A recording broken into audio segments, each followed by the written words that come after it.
नमस्कार, जोहार, मैं संजय और आप देख रहे हैं न्यूज झारखंड। चलिए जानते हैं सुबह से लेकर शाम तक की तमाम बड़ी खबरों को। झारखंड में फिर बढ़ी ठंड, रांची का पारा 10 से नीचे। रांची समेत पूरे झारखंड में ठंड एक बार फिर बढ़ गई है। राज्य के सभी हिस्सों में न्यूनतम तापमान में 2 से 3 डिग्री की गिरावट दर्ज की गई है। रांची में पारा फिर 10 डिग्री से नीचे चला गया है। इससे कनकनी में इजाफा हो गया है। राज्य में अगले 24 घंटे के दौरान सर्द मौसम रहेगा। सुबह में कोहरा छाया रहेगा, लेकिन इसके बाद हल्के बादल छाने के आसार हैं, जो 21 जनवरी तक छाए रहेंगे। इसका असर दक्षिण भाग में अधिक होगा। पिछले 24 घंटे में राज्य में खूंटी सबसे ठंडा रहा। यहां न्यूनतम तापमान 8.3 डिग्री दर्ज किया गया है। वहीं मेदिनीनगर में पारा 9.2 डिग्री सेल्सियस रहा। जमशेदपुर का न्यूनतम तापमान पूरे राज्य में सबसे अधिक 14.4 डिग्री रहा। वहीं मौसम विभाग के अनुसार देश के ऊपरी भागों में एक और पश्चिमी विक्षोभ के कारण राज्य के मौसम में बदलाव होगा। रांची समेत राज्य के कई हिस्सों में आंशिक बादल छाए रहेंगे। इससे दिन के तापमान में कमी आएगी, लेकिन रात में तापमान 2 से 3 डिग्री बढ़ सकता है। नक्सली संगठन ने दी धमकी, मोबाइल पर चिट्ठी भेजकर मांगी लेवी। कहा सहयोग नहीं करने पर होगी फौजी कार्रवाई। नक्सली संगठन पीएलएफआई की चिट्ठी ने पूरे हजारीबाग इलाके में दहशत फैला दी है। पीएलएफआई ने एक चिट्ठी जारी कर लेवी मांगी है। कई लोगों के मोबाइल पर यह चिट्ठी भेजी गई है। व्हाट्सएप के माध्यम से चिट्ठी भेजने वाले व्यक्ति ने खुद को पीएलएफआई का सदस्य बताया है। फोन पर भी लेवी को लेकर धमकी दी गई है। चिट्ठी में कहा गया है कि सहयोग नहीं करने वाले पर फौजी कार्रवाई की जाएगी। इस चिट्ठी में संगठन में सहयोग के लिए राशि की मांग की गई है। पैसे नहीं देने पर अंजाम भुगतने की चेतावनी भी दी गई है। चिट्ठी भेजने वाले व्यक्ति ने खुद को पीएलएफआई का सदस्य बताया है। इस मामले की शिकायत थाने में की गई है, जिसके बाद पुलिस इस पूरे मामले की जांच कर रही है। चिट्ठी में स्टेट प्रभारी राजेश गोप के नाम का जिक्र है। मोबाइल पर धमकी भरा पत्र आया है। उनमें से कुछ लोग थाना पहुंचे और पुलिस से शिकायत की, जबकि कुछ लोगों ने डर कर इसकी शिकायत तक पुलिस से नहीं की है। 17 किलोमीटर पैदल चलकर छात्राओं ने की शिकायत। स्कूल के वार्डन और सुरक्षा व्यवस्था पर छात्राओं ने खड़े किए सवाल।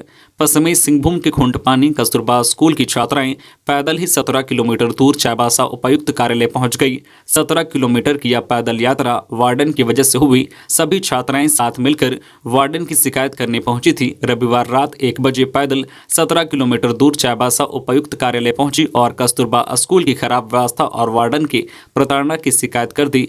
वार्डन की शिकायत करने 1 या 2 छात्राएं नहीं, 61 छात्राएं पहुंची थी। छात्राओं के इस कदम के बाद शिक्षा विभाग और जिला प्रशासन में हंगामा मच गया। आनन फानन में डीएससी समाहरणालय पहुंचे और छात्राओं को किसी तरह समझाकर दोबारा स्कूल भेजा। वार्डन और शिक्षकों के साथ बैठक कर जो छात्राओं की समस्या समझने की कोशिश की गई। इसके बाद छात्राओं को उचित कार्रवाई का भरोसा दिया गया है। पुलिस अफसरों की लगेगी क्लास, पढ़ेंगे साइबर सुरक्षा। आईपीएस व डीएसपी रैंक के अधिकारी लेंगे ट्रेनिंग। झारखंड पुलिस अब और हाईटेक होगी, इन्हें हाईटेक करेगा XLRI। पुलिस की वर्दी में रौब जमाने वाले अधिकारी स्टूडेंट की मुद्रा में होंगे। XLRI के प्रोफेसर झारखंड पुलिस को लीडरशिप स्किल के साथ प्रॉब्लम सॉल्विंग एटीट्यूड और साइबर सुरक्षा का प्रशिक्षण देंगे। इसके लिए XLRI और झारखंड पुलिस के बीच एक MOU होने जा रहा है, जिसके तहत राज्य के IPS, DSP व इंस्पेक्टर रैंक के अधिकारी को XLRI में ट्रेनिंग दी जाएगी। इसके लिए एक खास तौर पर कोर्स डिजाइन किया जाएगा। खबरों में आगे बढ़ने से पहले आपसे रिक्वेस्ट है कि अगर आप चैनल को सब्सक्राइब नहीं किए हैं तो प्लीज चैनल को सब्सक्राइब करके बेल आइकन प्रेस कर दे, जिससे आपको झारखंड की हर छोटी बड़ी खबर का अपडेट आप तक पहुंचता रहे। चलिए बढ़ते हैं खबरों की ओर। कासकांड में कांग्रेस से निलंबित विधायकों से पूछताछ। विधायक नमन विकसल कोंगाड़ी ने भी 2 हफ्ते का मांगा समय, ईडी ऑफिस नहीं पहुंचे। सरकार गिराने के लिए विधायकों को खरीदने के मामले की जांच कर रही ईडी ने आज विधायक नमन विकसल कोंगाड़ी को बुलाया था, लेकिन वे आज नहीं पहुंचे। उन्होंने ईडी से 2 हफ्ते का समय मांगा है। विधायक नमन विकसल कोंगाड़ी ने निजी व्यवस्था की वजह से ईडी कार्यालय पहुंचने में असमर्थता जताई है। बताते चले कि कासकांड मामले में ईडी ने कांग्रेस के तीनों निलंबित विधायक डॉक्टर इरफान अंसारी, राजेश कच्छप और नमन विकसल कोंगाड़ी को बुलाया था। तीनों विधायकों में से एक भी ईडी के समक्ष पेश नहीं हुए। 7 जनवरी को ईडी की ओर से तीनों विधायकों को नोटिस भेजा गया था, जिसमें 13 जनवरी को डॉक्टर इरफान अंसारी, 16 जनवरी को डॉक्टर राजेश कच्छप और 17 जनवरी को नमन विकसल कोंगाड़ी को हिनू स्थित ईडी के समक्ष कार्यालय बुलाया गया था। लेकिन डॉक्टर इरफान अंसारी ने स्वास्थ्य कारणों का हवाला देते हुए 2 हफ्ते का समय लिया। वही राजेश कच्छप और नमन विकसल कोंगाड़ी ने भी 2-2 हफ्ते का समय मांगा है। शेड्यूल जारी। रांची देवघर विमान सेवा 17 फरवरी से रांची से देवघर के लिए विमान सेवा 17 फरवरी से शुरू होगी। इसके लिए टिकट बुकिंग भी शुरू हो गई है। जानकारी के अनुसार डीजीसीए ने रांची से देवघर के लिए नियमित हवाई सेवा के लिए शेड्यूल जारी कर दिया है। इंडिगो एयरलाइंस द्वारा रांची से देवघर के लिए विमान सेवा शुरू किया जाएगा। यात्री 70 सीटर विमान से रांची से देवघर का सफर करीब 1 घंटे में पूरा कर पाएंगे। रांची से देवघर के लिए विमान दोपहर 3:20 पर उड़ान भरेगा और देवघर शाम 4:15 पर पहुंचेगा। वहीं देवघर से विमान शाम 4:45 पर उड़ान भरेगा और रांची 5:45 पर पहुंचेगा। भारत सरकार के उड़ान प्रोजेक्ट के तहत रांची से देवघर का किराया 2050 रुपये निर्धारित किया गया है। मंडल कारा में कैदी की मौत। हत्या मामले में राम कयास पिछले 6 सालों से मंडल कारा में था बंद। बड़ी खबर गढ़वा से, जहां मंडल कारा गढ़वा में बंद सजायाफ्ता कैदी की संदिग्ध अवस्था में मौत हो गई है। सोमवार को अचानक तबियत बिगड़ने पर कैदी को सदर अस्पताल लाया गया, जहां डॉक्टरों ने देर शाम उससे मृत्यु घोषित कर दिया। बताया जा रहा है कि किगढ़वा मंडल कारा में बंद एक कैदी की मौत का मामला प्रकाश में आया है। कैदी की पहचान भवनाथपुर थाना क्षेत्र के रपुरा गांव निवासी स्वर्गीय लक्ष्मण यादव का पुत्र राम कयास यादव बताया जा रहा है। राम कयास हत्या के मामले में पिछले 6 सालों से जेल में बंद था। सोमवार को अचानक उसकी तबियत बिगड़ी और उसकी मौत हो गई। सदर अस्पताल पहुंचने के बाद चिकित्सकों ने उसे देर शाम मृत्यु घोषित कर दिया। 3000 से ज्यादा पैरामेडिकल कर्मी हड़ताल पर। वैक्सीनेशन टेस्टिंग सेवा ठप, मरीज हलकान।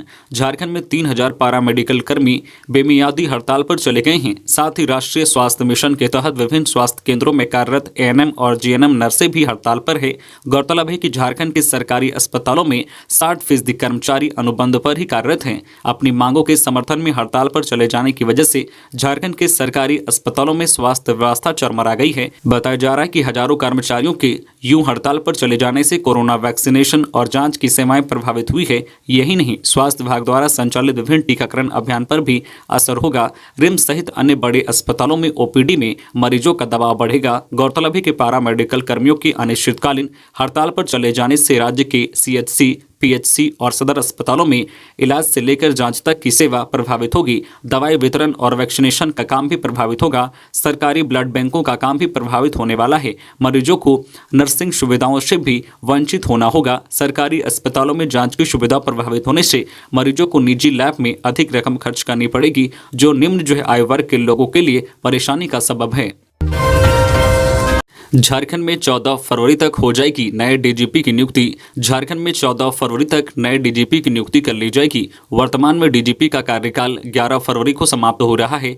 14 फरवरी तक स्थायी डीजीपी की नियुक्ति हो जाएगी। इसके लिए यूपीएससी से 3 नाम सरकार को मिल गए हैं। झारखंड सरकार ने सुप्रीम कोर्ट में यह जानकारी दी। सुनवाई के दौरान सरकार की ओर से बताया गया है कि यूपीएससी के सभी क्वेरी का पूर्व में ही जवाब दे दिया गया था और सभी औपचारिकता पूरी कर ली गई है। इसके बाद ही यूपीएससी ने 3 नाम सरकार को भेजे हैं। चाईबासा में ट्रैक्टर पलटने से चालक की मौत, 2 घायल। चाईबासा के मुफस्सिल थाना अंतर्गत उलीहातू और तिरिल बूटा के बीच एक तीखी मोड़ पर तेज रफ्तार ट्रैक्टर पलटा, जिसमें ट्रैक्टर से दबने से घटनास्थल पर ही चालक की मौत हो गई, जबकि उस पर सवार 2 नाबालिग लड़के घायल हो गए। घटना मंगलवार सुबह करीब 10:30 बजे की है। घटनास्थल से सभी घायलों को सदर अस्पताल लाया गया।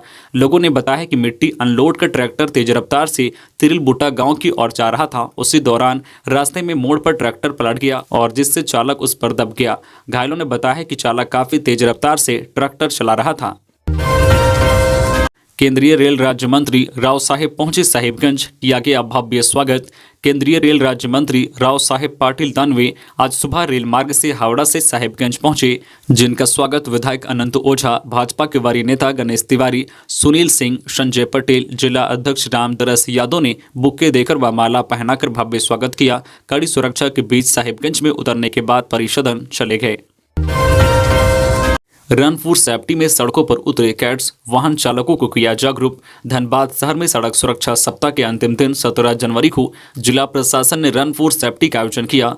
इसमें एनसीसी कैड्स व रोटरी क्लब के सदस्यों ने सड़कों पर उतरकर लोगों को ट्रैफिक रूल्स फॉलो करने के लिए जागरूक किया। डीडीसी शशि प्रकाश सिंह, ग्रामीण SP Reshma Rameshan, SDO Prem Kumar Tiwari, traffic DSP Rajesh Kumar ने सिटी सेंटर पर हरी झंडी दिखाकर रन फॉर सेफ्टी की शुरुआत की। इस दौरान एनसीसी कैडेटों ने 2 पहिया व 4 पहिया वाहन चालकों को रोककर ट्रैफिक रूल्स के पोस्टर देकर पालन करने की अपील की। डीडीसी शशि प्रकाश सिंह ने बताया कि सड़क सुरक्षा को लेकर आम नागरिकों को जागरूक करना करना अभियान का मुख्य उद्देश्य है ताकि सड़क दुर्घटनाओं में कमी लाई जा सके।